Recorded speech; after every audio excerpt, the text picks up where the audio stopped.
Little garden, here we go. Upon arrival, it becomes clear it's overgrown and everything's very large, so they're confused about the name. And they figure, well, this isn't going to work. We're going to wait for the log pose to reset and get out of here. And then no, one by one, everyone decides to either take a walk, go on an adventure, of course. Nami ends up realizing she's heard of this place as her and Usopp are left alone, and they realize actually this is a prehistoric island, and it is a little garden to its inhabitants, which are giant dinosaurs. Oh, land of giants, not just giant dinosaurs. So we meet Dory and Broggy. These giants are in an eternal battle. Apparently, that's some kind of way to settle an argument or disagreement, which they don't even remember what it was about initially, of course. So they fight each other, and like no one wins. No one ever wins. To me, that implies that either both of them are right or both of them are wrong about whatever the issue was. How about the spiked ale that blows up in one of their stomachs, which basically turns the tides? And then, of course, you find out there's a lot of money on both of these giants' heads, and the Baroque Works are working their way towards Luffy and company. Also get rid of them, but also collect on the giants. It's just a huge mess. I am enjoying the huge mess. The difference in scale between the characters and the giants is pretty interesting. I don't know what I think about the whole Baroque Works thing. I like the art. I like the character designs so far of the characters. There's a lot of them, and a lot of new characters to keep track of that I feel like are gonna mostly be irrelevant, other than the princess who turned and who was really a spy, and then now the top, it's going to be the top 5 agents basically at this point. So we're basically at a point where one giant is able to defeat the other giant because of the crippling blow to the one giant's stomach through the ale. Dory and Broggy, or Dory and Brogy, I don't know. I believe it's Brogy defeats Dory. I think if I don't have them mixed up, I'll just not check that and find out. Things are much more complicated because it turns out it was the Baroque Works people actually did the spiking of the ale. I think it was the guy that isn't affected by bombs. Don't remember which one he is. You go through the prerequisite silliness and the fighting, and number 3 turns out to be like a wax gum. Maybe it's a gum wax fruit. I can't. Anyway, he can wield wax to great effect to secure the remaining giant that won, and then also to incapacitate Zoro, Vivi, and Nami, right?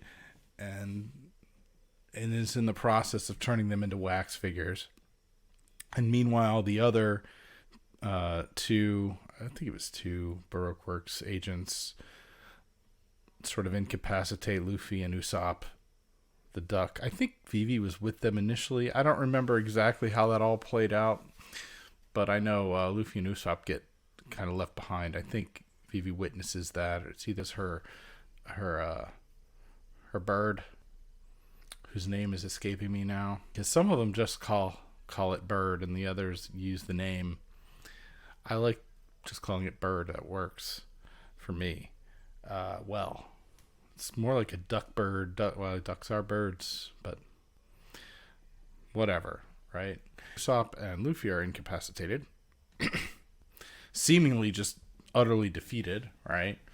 And so we all end up over in this other area where the one giant is waxed down, and Nami, Vivi, and Zoro are being turned into wax figures slowly. It doesn't happen immediately, but that's where this ends up. All I know is at some point Usopp and Luffy get their act together, and they get unstuck. And they come in to try to save the day. And, of course, the most typical clumsy way you could possibly imagine initially.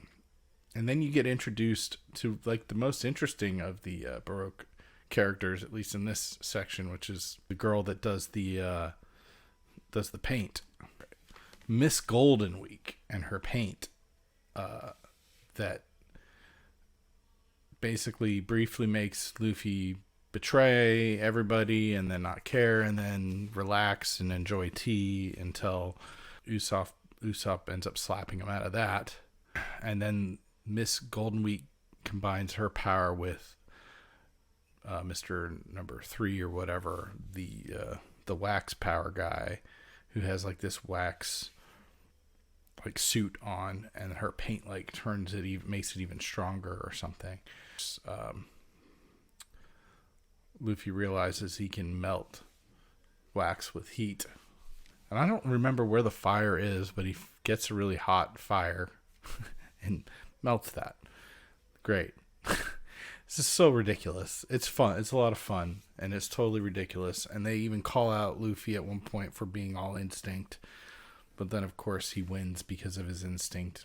And long story short, because I don't remember all the different movements, there's a lot, they, of course, get out of it.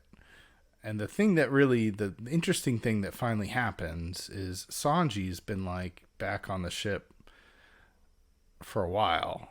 I think he left to do, like, the hunting challenge or something. But anyway, he's, like, back waiting for them. And he hasn't heard from them. So then he goes out looking. Or maybe he never left. I don't know. I don't remember anymore. He stumbles on Mr. 3 or Number 3 or Agent 3 or whatever, his like little home base place. And he's just hanging out in there, and he gets a phone call from Mr. Zero, who's looking for a check-in from Mr. 3. And he pretends to be them and just says that, we got rid of everyone who knows your secret. And we got the giant, and maybe he doesn't mention the giant, but he basically says, yeah, he took care of the mission accomplished, not worry about it. And so he sends his henchmen to come check it out, which Sanji then defeats while still on the phone with Mr. Zero, which really, Mr. Zero looks like a pretty interesting character. So this is where it starts to get interesting to me. You can see where this is going to go. Mr. Zero also sends the permanent, like, eternal log pose for Arabasta with his henchmen. I can't think of their names. The ones that did the drawings previously of the Straw Hats. So this is obviously going to result in them being able to set course for Arabasta rather than wait for their log pose to reset on this island, which apparently takes a year. Sanji does slip up and kind of alert Mr. Zero to the fact that something weird's up, to the point where he asks, I think it's Number 2 to go, or Mr. 2 to go deal with Mr. 3, or actually take him out. And because he said he didn't, he said he accomplished the mission and then admitted maybe he didn't, but then just did now. For some reason, instead of Mr. Zero thinking that this might not be Mr. 3, he thinks, well, this guy just lied to me, so I'm going to kill him. Okay, yeah. I think normally in a story like this, it would be, oh, is this who, this isn't Mr. 3? Who are you? You know? So it's kind of interesting that they didn't do that. It's like every movie that has a moment like that, that's what happens, it seems like. Luffy and company win. You then find out, and they have a way to Arabasta, so they can leave, and then you find out the giants' history and the reason for their fight, which I think I had said earlier. I suspect either they're both right or they're both wrong in their argument, and it kind of turns out that they are simultaneously both right and both, or maybe just both wrong, argument over the size of this, I don't know if they were fish, but monsters that they caught laying there next to each other. And one little girl asks, well, which one's bigger? and they can't figure it out because essentially they're like the same size, and I guess they don't have a way to weigh anything to tell you, which one weighs more, which would be how you would do that. So that's silly, but expected. And then you see actually Sanji and was it Zoro that was in the, I think they both did a hunting challenge, basically have the same argument right there at the end before they leave. And I don't know if that comes back into play, but it doesn't really go anywhere. I think it's just to be a little funny moment, And then they leave, and the giants are aware of this giant, like, enormous goldfish out there waiting for them. So the giants go and basically secure the Straw Hats' voyage or passage out of the garden by blowing a hole through this giant goldfish that was going to eat them and letting them pass through it. Normal stuff, right? Totally straightforward. And I'm looking forward to what's coming next. I like the giants. I like their backstory and their silly argument. I like the fish, and I like the ending, and I liked the conversation with Sanji and Mr. Zero. But I like when the story feels like it's moving, and the last 5 chapters picked up for me big time. So anyway, I believe there's one more arc before we actually get to Arabasta, because at the end of this last chapter I just read, Nami comes down with some kind of illness, and I'm sure that's going to lead to something shortly. So we'll see. Until then, bye.